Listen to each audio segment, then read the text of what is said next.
Hello, this is Kana Shimmy here, and sitting with me in the Kana Shimmy Corner today, you've been waiting for it, Crispin Freeman. Welcome to the show.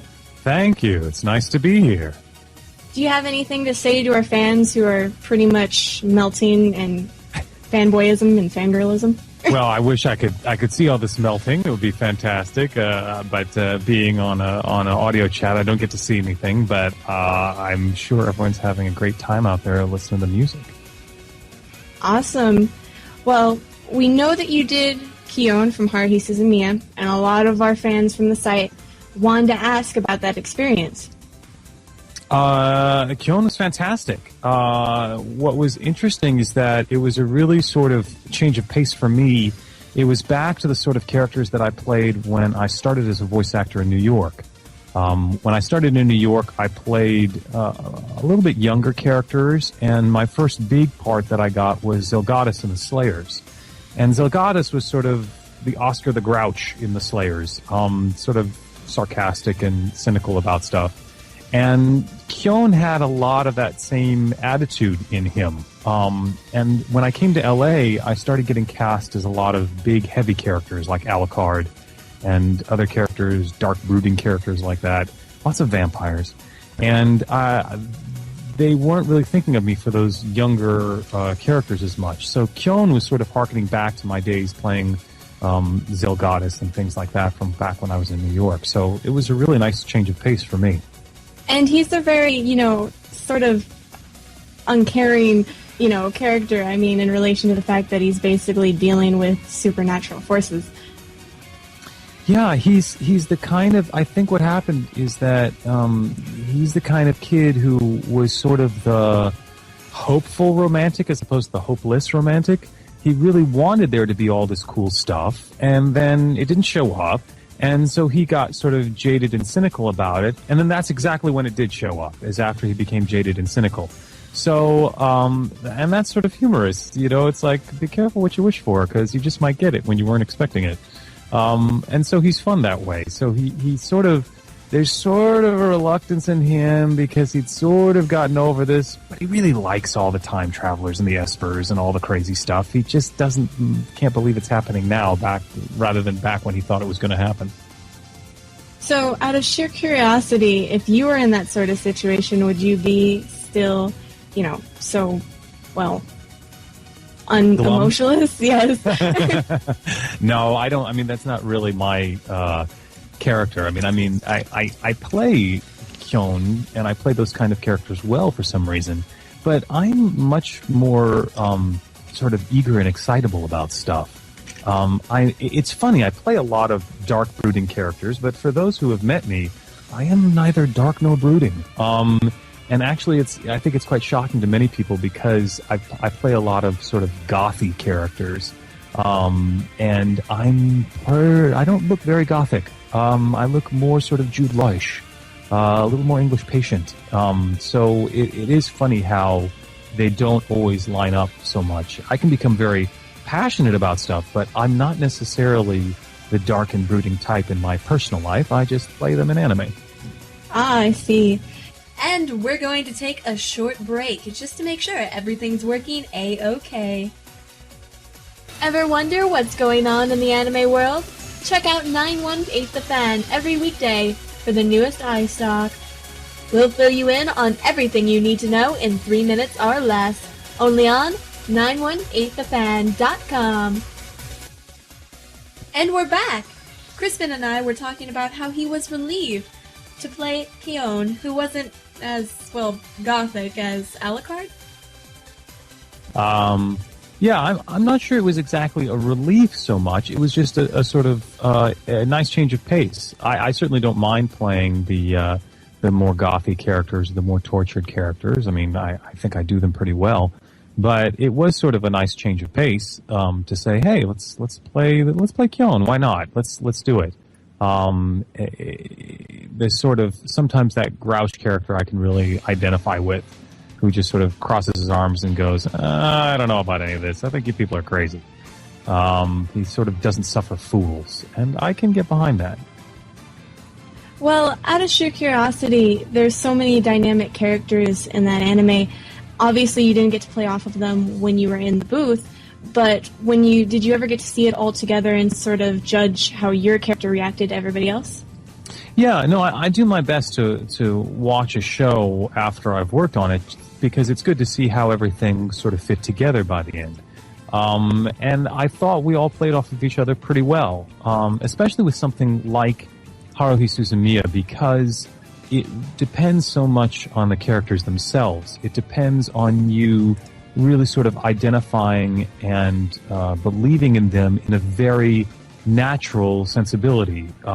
It's everyday life, and it's a comedy about everyday life where crazy things happen. So it's not some sort of spacefaring opera out in spaceships and something sort of big and large and epic and dramatic. It's this sort of run-of-the-mill everyday story where crazy stuff tends to happen. And so the way for that to work is for everyone in the show to be really authentic and believable. And so that's really hard to do when you're dubbing, because you're having to match lip flap. There's all this technical stuff you have to do. Usually to get those sort of natural, off-the-cuff type reads, you have to sort of just do that on your own with your own timing, and then the animators would animate to you. So that's always the challenge for me when I'm doing something like Haruhi Suzumiya, or a show like Chobits, where I played Hideki. And Hideki has to go through all of his crazy stuff, but he has to be very sort of believable and comic all the way through. And that's really an acting challenge, to be able to match the lip flap and do all this stuff and still sound like it's just coming completely off the cuff, like you're just sitting in your room casual relaxing. When in fact, you're standing in a booth with headphones on and beeps in your ears and a TV screen in your face and a bunch of people in the control room saying, I don't know, let's do that again. All that pressure just looming over you, right?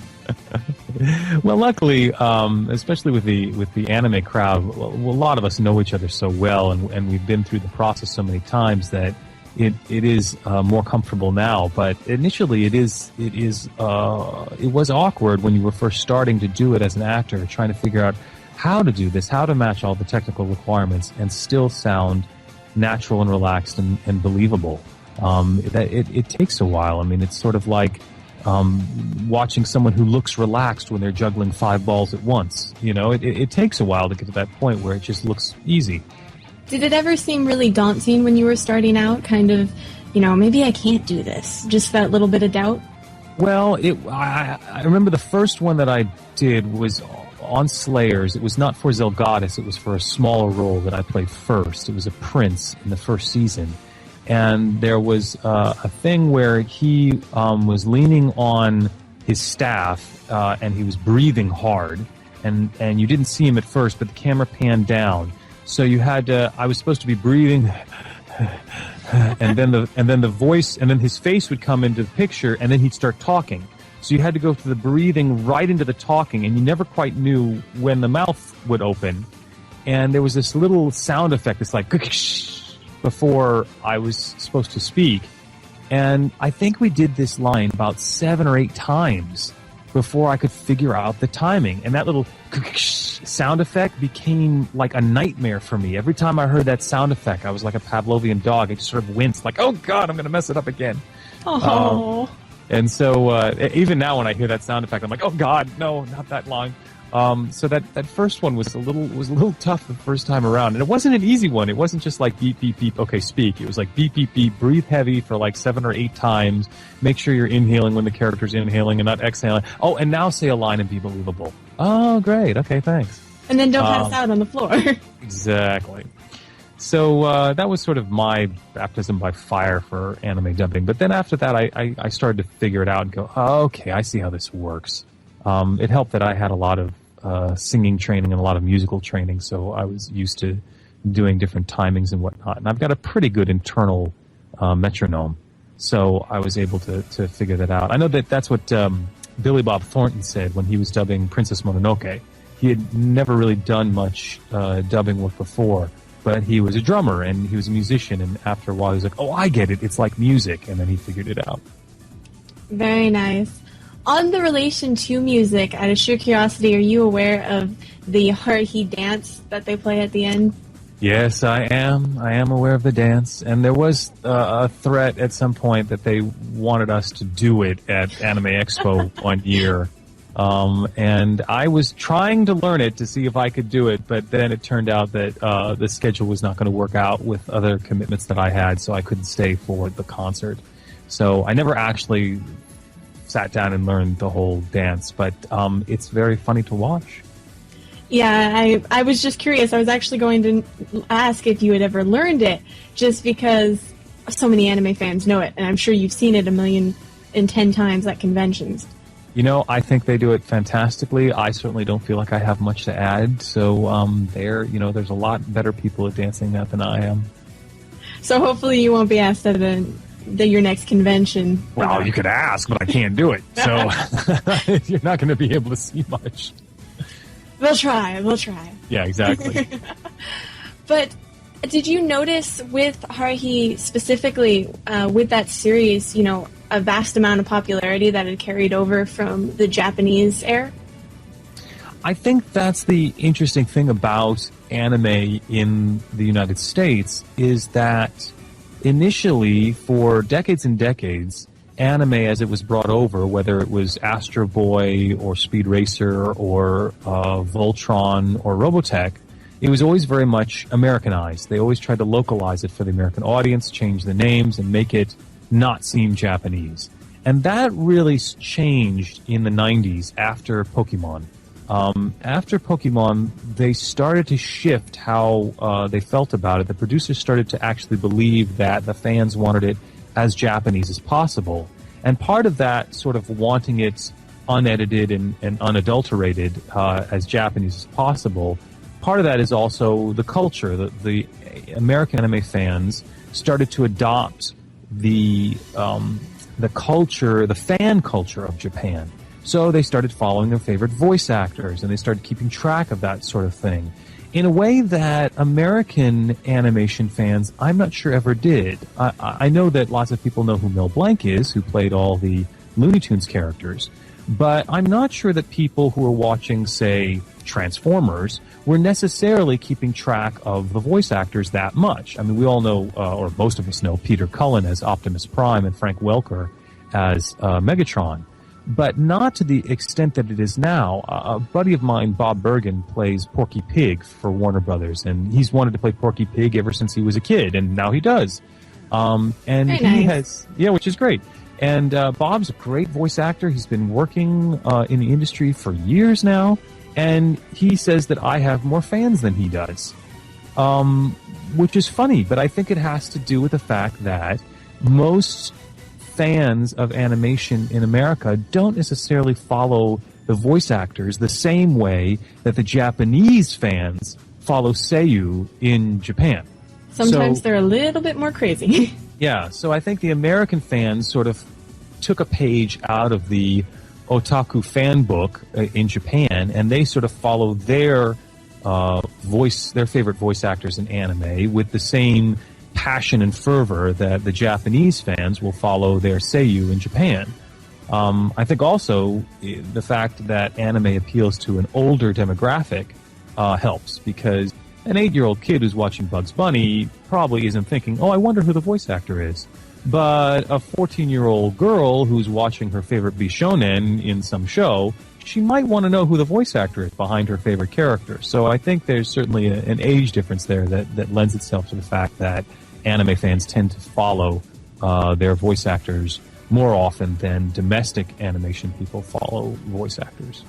Would you say, because you've been in the industry as long as you have, that more of your fans are actually older or more mature? Absolutely. I was actually having a conversation with Bob Bergen, again of all people. We were at an audition together, and we were discussing I think it was like the latest Pixar film, and we were talking about animation in general in America. And I was talking about the kind of storytelling that I like in animation, which tends to be more emotionally mature.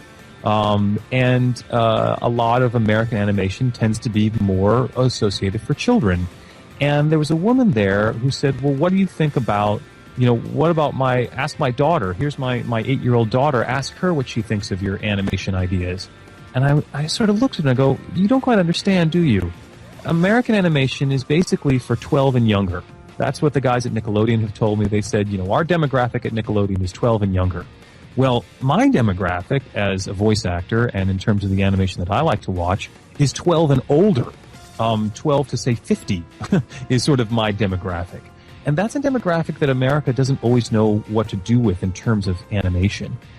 Even James Cameron is getting up during Avatar and saying, Avatar is not animation, as if animation were a bad thing or something, which I don't quite understand. So, yes, I think the American fan base, well, the dominant American animation culture tends to be 12 and younger, because after about 12 years old, American kids start playing video games, and they don't watch television as much anymore, I would imagine.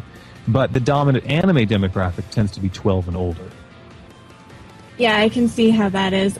Our demographic for 918 The Fan is generally, 14 to around 28, if I believe, just because that's the people who generally get into it. And video games, it seems to me, really help the anime industry in its own right. How do you think the video game industry helps anime? Just because most of the video games, like JRPGs, have a similar style to anime. And I would assume that something like that would help people get involved with or watch anime on Adult Swim. Have you ever seen some sort of connection between the two like that? I don't know. What I've seen is that as the anime industry has been really suffering in the past 5, 6, 7 years, that a lot of the creators have moved over to video games because there's more money there. And so I've seen a lot of sort of brain drain of some anime creators moving over to video games because they just can't make a living doing anime. I've also talked to guys who are working on Japanese RPG type games, and they're feeling a little frustrated themselves because the dominant paradigms in video games nowadays seem to be first-person shooters. There's a real cultural divide between the American gamer and the Japanese gamer. And the American gamer, that culture seems to be becoming more and more dominant in the video game world. Much to the chagrin of this one Japanese RPG I was working on, they were sort of getting frustrated because it was like, well, we'd like to make more of these Japanese RPGs, but everything keeps leaning towards the first-person shooter, which tends to be more gameplay action-oriented, whereas your Japanese RPG tends to be more story-oriented. The Japanese like their video games where there's lots of cutscenes and there's lots of story in between the action that they're doing. American gamers tend to skip the cutscenes. They tend to skip over that whole, I don't care what the story of Halo is, I just want to shoot Covenant and Flood. And so there's a totally different cultural audience there between American and Japanese gamers. So I would love it if people, and I'm sure it happens, I'm sure people see a Japanese RPG and say, oh my god, what is this Final Fantasy stuff? I'd love to see more of this, and that becomes their gateway into more Japanese types of storytelling, both animated and video game-wise. I'm not sure if there's a synergy between video games and anime, other than sort of the fact that they're both made in Japan, so they share a certain culture that way. But I haven't seen any or heard anyone talk about it in that way, that like video games are helping anime. I mean, you know more about it than I would. I happen to work in a video game store in my spare time, and I've been there for about a year. And it just seems to me that a lot of the people who come in and play certain games like BlazBlue Calamity Trigger, which is, a Japanese fighter, or Tales of Vesperia, any of the RPGs, they're either aware of anime or they've seen it because of their love of video games. So it's really just a statement based off my own personal experience. Right, and you have that experience, which I don't. You have the experience of probably sort of being on the ground with the fans more than I do, because I don't know how many DVDs get sold. I don't know how many games get sold. The only way I can judge fan response to things is what they bring up to me to autograph at a convention. And, how often do I go to a convention? I don't know. I may go 3 or 4 times a year to a convention, or maybe 5 or 6. That's still not that often that I'm interacting directly with fans. So, and I don't have time to stay on like message boards and keep track of what the fans are and are not into. So you have a different perspective because you're actually seeing sort of boots on the ground, whereas I hear all of my information from industry people. And so they're looking at larger patterns, and they may not know exactly what individual fans are thinking or saying about the games or the stories. Well, see, that's very insightful to think about it, two perspectives. And we'll talk more about that later after we come back from break. This is Kana, and this is Crispin Freeman, and we'll be right back. 918thefan.com. Have you logged on today? Who, me? No. No? iStock's daily news show, video reviews, articles, forums, in an anime directory. Don't get left behind. Log in today. Only on 918thefan.com? 918thefan.com. All right, 918thefan.com. This is Kana, and we're back. And Crispin Freeman is still here. I didn't chase him away yet, I promise. I'm still here. Yes. But we actually wanted to ask you a little bit about your part in God of War 3, which I'm pretty sure comes out the 24th of March. You would know better than I. They don't tell us actors anything. And they always release the information online before we ever hear about it. So it's usually the fans telling me when something is coming out. They go, oh, it's coming out on March such and thing. And I go, great, sounds good. Now I know when it'll come out. Yes, now you know, just in case. But could you tell us a little bit about your character in the story at all? Well, it's pretty straightforward, and they used my character's introduction for the demo that they did at E3. I'm playing Helios, the sun god, in God of War 3, and in the demo that they've been taking around conventions, you start off as Kratos, as the god of war, walking through, and there's this silly guy in a fiery chariot drawn by horses attacking this big titan. And that would be me. And then you help basically screw me up and have the Titan grab a hold of me, and he throws me up against the mountainside, and there's a big scene with me and Kratos. And eventually you're supposed to rip my head off and use me like a flashlight. So that's sort of the extent of my character, really. So you don't get to talk after you become a flashlight.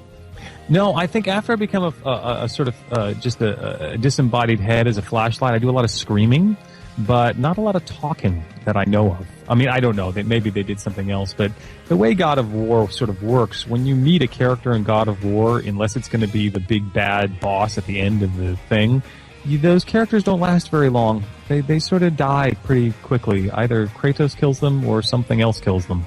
So, I have my nice scene, and then I'm a flashlight.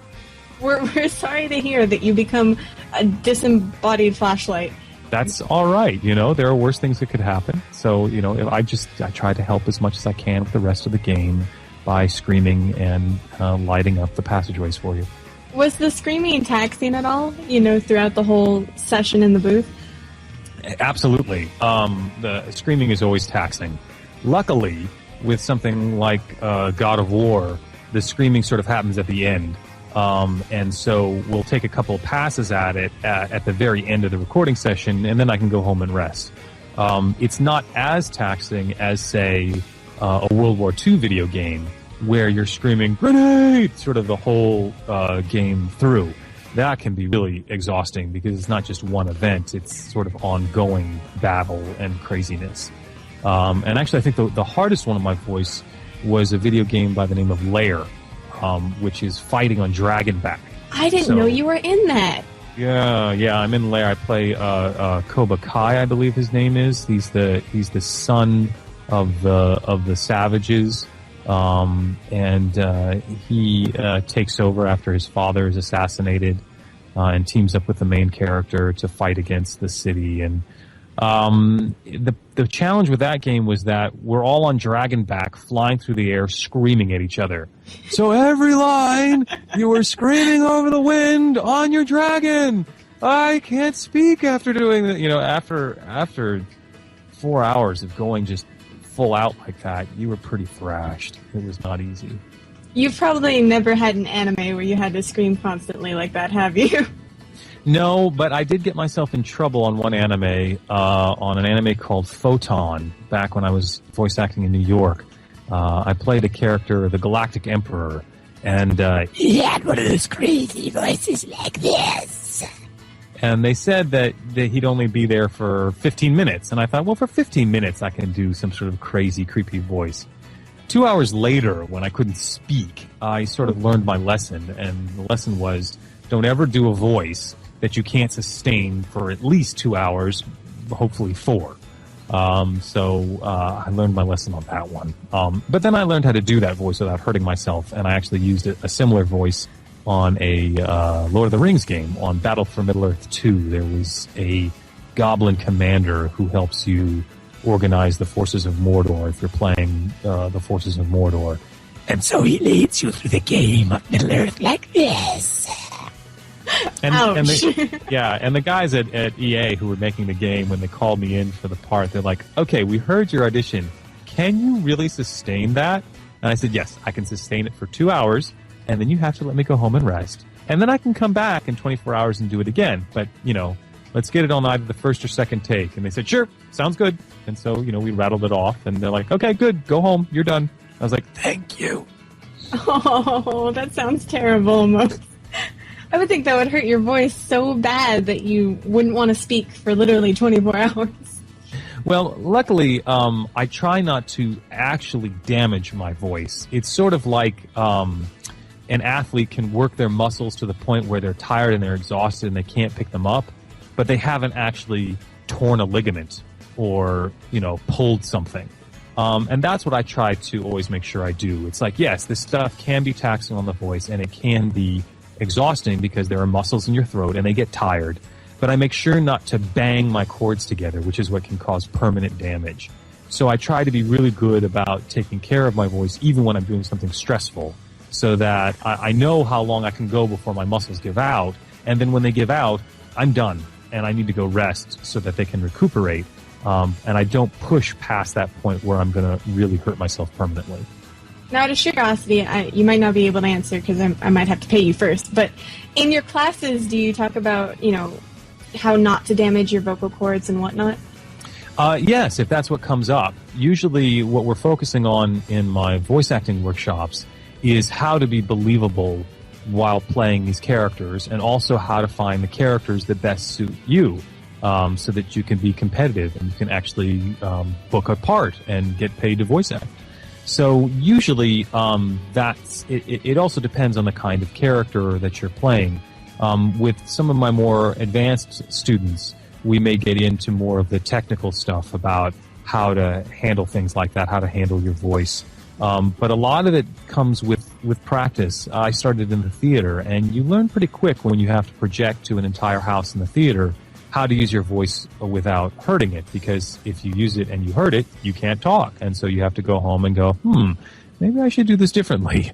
There's got to be a better way to handle this. Sometimes people come in and they have lots of voice training or singing training, and they're great. Other times there are people come in and they go, oh wow, this is really taxing on my voice. I didn't realize I have to have stamina, just like you have to type 130 words a minute to be a secretary. You have to be able to use your voice for 4 hours at a time without it going out or sounding different at the end of the 4 hours. Because if you start the character sounding one way at the beginning of the session and 4 hours later you sound different, that's not good. So if one of my students needs work on that kind of stamina or whatever, I do my best to help them with that. What else do you actually go over in your classes? You said the emotion, but how do you lead people into, finding that sort of, relaxed, realistic character? Well, the first thing we do actually is at the beginning of my class, I have a whole improv section where we do a lot of improv exercises to try to help people get into their skin and get comfortable playing pretend. Because acting is basically playing pretend, and playing pretend so believably that we think that you are going through what that character is going through. And so we believe your journey. And that's a lot easier to do sometimes with improv, where you take away the scripts and you take away everything else, and you just have to sort of be yourself in the moment. And then once we get comfortable with that, then I start stacking on all the technical requirements. You have to stand in front of a microphone. You have to have a script. You have to say these lines. They have to be done with this tempo. You have to match the lip flap on the screen. And the challenge then is to try to keep that same spontaneity that you had when you were doing the improv and just sort of having fun, and be able to do it within the form of the acting, within someone else's words. Because we all sound very natural when we're speaking our own words, because we write our scripts all day long as ourselves. But when we suddenly have to speak somebody else's words, we may become awkward and stiff. And so the challenge is to remember what it felt like to be in that improv place and apply it to the character that you're working on in the moment. And the best way to do that, I've found, is to pick characters that are very close to you, because that's usually what people want. I don't know if you've ever heard Tom Kenny, the guy who plays SpongeBob. Oh, yeah. But his normal voice is not that far from SpongeBob. He sort of is SpongeBob. And you'll find that's the case with a lot of voice actors. The character, the big character they might be really famous for, is probably not too terribly far away from their natural voice.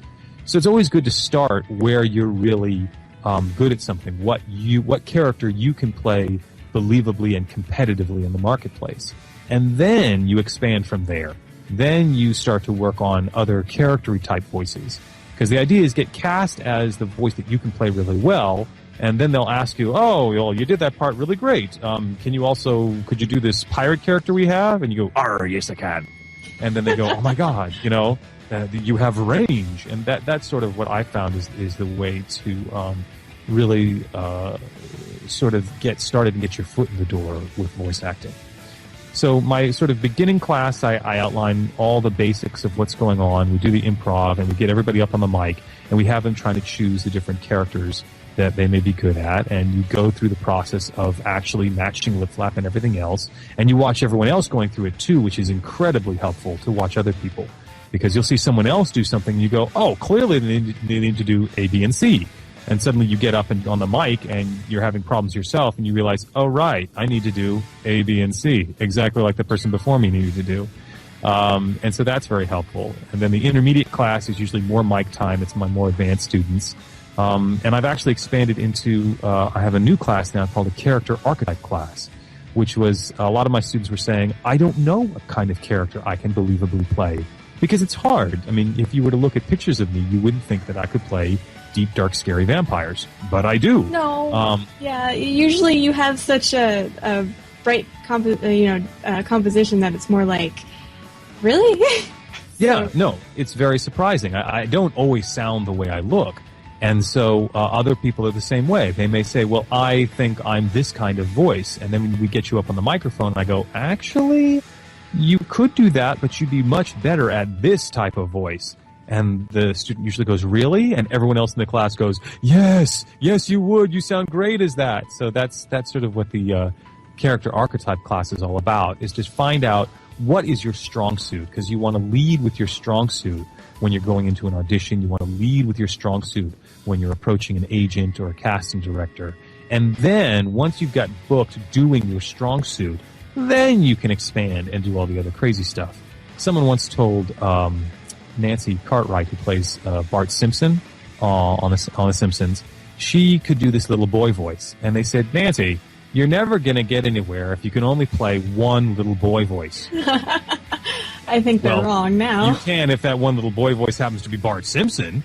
So that's sort of what I realized, is that it's actually good to get typecast, because then people know what you're good for. They know how to cast you. You get in the door, and then you can blow them away with all your skill once they're already paying you to play a character. Very good advice. How exactly, though, would we be able to, attend your classes? Well, that's a very good question. I am teaching my classes usually on a monthly basis in West Los Angeles at an organization called the Japan Visual Media Translation Academy, or the JVTA for short. I partnered with the JVTA, and they're a wonderful translation school. They do all sorts of stuff. They do translation from English to Japanese and Japanese to English. And we've partnered to expand and do my voice acting workshops. I'm also doing script adaptation classes where I teach people how to write dub scripts for anime and for video games, because that's a big thing that people need. They need localized scripts for stuff. And I also do my anime mythology seminars. And all that information is up on my website, which is crispinfreeman.com. There's a classes section of my website which lists all the classes and all the dates for when the next classes are coming up. And there's also an anime mythology section of my website where you can check out all my anime mythology seminars. So you can go to my website and check the schedule there and find out information there. And there's links to the JVTA's website. They're a Japanese company, so they have their offices in Tokyo, and I work with their Los Angeles branch, so it's the JVTA LA. And there's a direct link from my website to my section of their website, and you can drop them an email or give them a call and sign up for classes. Now, I'm a bit curious with the mythology seminar. I saw your trailer on that, but I'm not sure, a lot of our listeners are aware of what exactly that might mean. Would you be willing to go a bit more in depth with that? Sure. My anime mythology seminars are sort of a personal passion of mine. They came out of my desire to talk about storytelling and what was sort of most captivating about these stories. Why did we need to watch these stories over and over again? And what I found was that there were certain mythological themes and certain archetypal heroes that kept reoccurring in Japanese animation. And they functioned very differently than they did from American animation. And as a child, I always found myself watching the Japanese stuff and not so much the American stuff. I mean, the American stuff was fine, but the ones that I got passionate about, the ones I couldn't stop thinking about, were the Japanese ones. And so I wanted to understand why that was. And so I started doing my own research into comparative mythology and world religions and trying to figure out, well, what is it about these stories that keeps working us over? And I learned a lot from Joseph Campbell in terms of being able to look at different mythologies. He's a very famous comparative religion professor who wrote a famous book called The Hero with a Thousand Faces. And using him sort of as my guide, I went and did my own research on religions and tried to figure out what are these recurring patterns in anime and what's the mythology behind these figures, and why do Americans write about superheroes but the Japanese write about giant robots? And why do these archetypal heroes keep coming up over and over again, and why are people so captivated by them? And so I put together these presentations, and they're about a little more than an hour long each. They're sort of slideshow performances. If you've ever seen Al Gore's Inconvenient Truth with the slides and the video and him standing up and presenting, that's really sort of what I modeled them after. I get up and I give my performance, and it's a lot like a sort of stand-up comedy routine.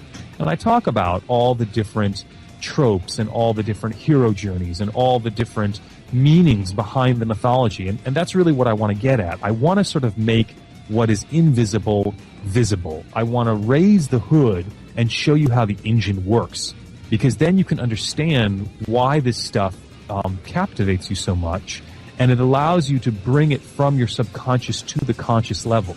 And then you can make decisions about, wow, this is why I like this story, because I'm learning from something from this story. This story is speaking to me, and I want to explore it deeper.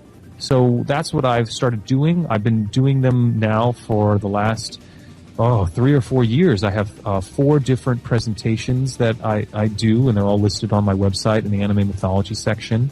And I do a new one every year at this big academic conference that I present at in Minneapolis in September. So I usually have to gear up and create a new presentation every September. They sound insanely insightful, because I would never look at anime and then think, oh, maybe this has to do with a mythology reference or a cultural reference or anything like that. I would more look at it as a fun time, and I think a lot of people would really benefit from, going to your seminar. Well, thank you. I appreciate it. And I'm sure people felt the same way about Star Wars when they saw it. I certainly felt that way. It's just a fun time. And I felt that way about The Hobbit when I read Tolkien's work when I was a young kid. And it wasn't until I got older that I realized, well, the reason why these stories are sticking around, the reason why people are dressing up like Jedi, the reason why we can't let these things go, is because it's working us over on this sort of deep hero journey level. Whereas people don't dress up as the characters from Friends, or Seinfeld. Not so much. But they will dress up as Jedi, or they will dress up as Final Fantasy, because there's something underneath that's working us over, and I really wanted to look at that. Well, that's really interesting to hear, and we'll have all these links up on our website at 918thefan after the interview, but for now we're going to tune out for a small little break, and when we come back, we'll give you all the ways possible to stalk Crispin Freeman, except his address, or his, shirt size. Be back after the break. 91.8 The Fan, home of Kana's Korner, the #1 live anime radio talk show. Interviews, guests, contests, and more. Don't miss your favorite voice actors, celebrities, and all your other favorites. Only on Kana's Korner. Weekdays at 10 a.m. Pacific Standard Time. And we're back. Sitting in the Kana Shimmy Corner today, with me is Crispin Freeman. And we know all you stalkers out there who are fans of our show I Stalk want to know how to stalk Crispin Freeman. Not literally, though. I don't think he'd appreciate that. But I wanted to ask, we do know your website, which is at crispinfreeman.com. Did you have a Twitter or anything else that you were... I do. I have a Twitter. It's Crispin Freeman. Shocking, I know. And there is a link on my website to follow me on Twitter. There's also a link to follow me on Facebook if you like.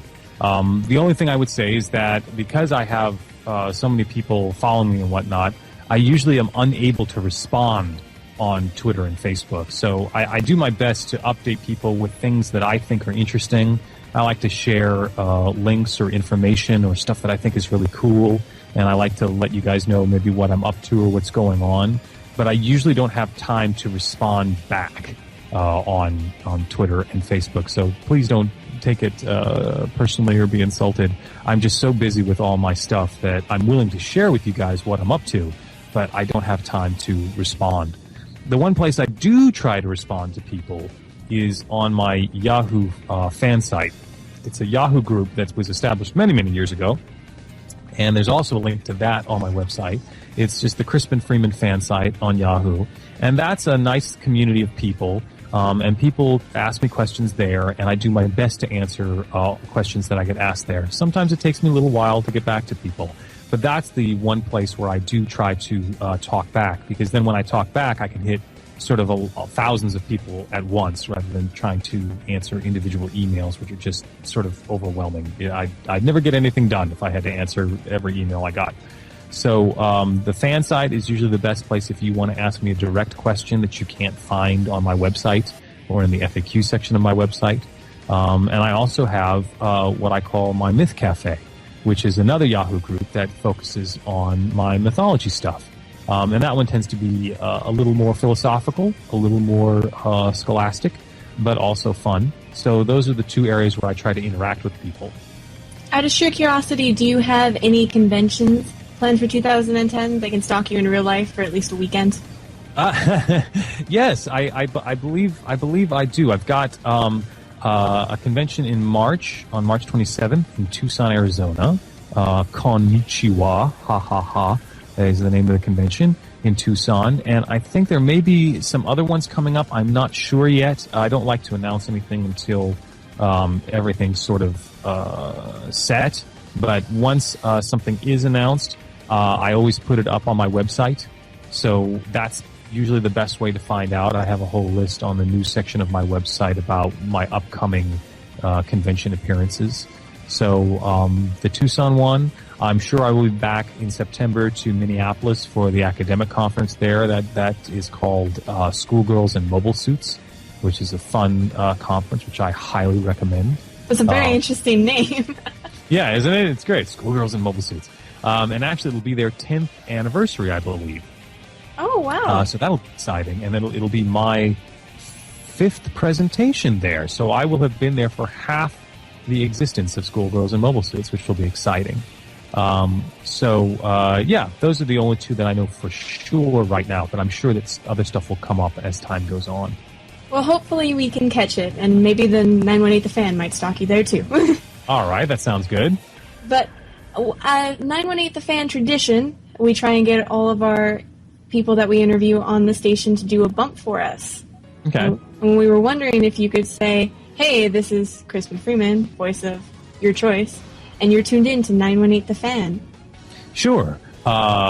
Which character would you like me to say? I'm pretty sure our staff voted because they got a chance to before our fanatics, sorry. And they were all happy about Alucard. Alucard, gotcha. So let me try one and see if you like it. Hi, this is Crispin Freeman, voice of Alucard from Hellsing. And you are listening to 91.8 The Fan. Thank you, that's perfect. And that's a great way to end this interview. Thank you very much for being on the show, Crispin Freeman. You're welcome. Thanks for having me. And guys, we're going to more music. Thanks for tuning in, and we'll see you later.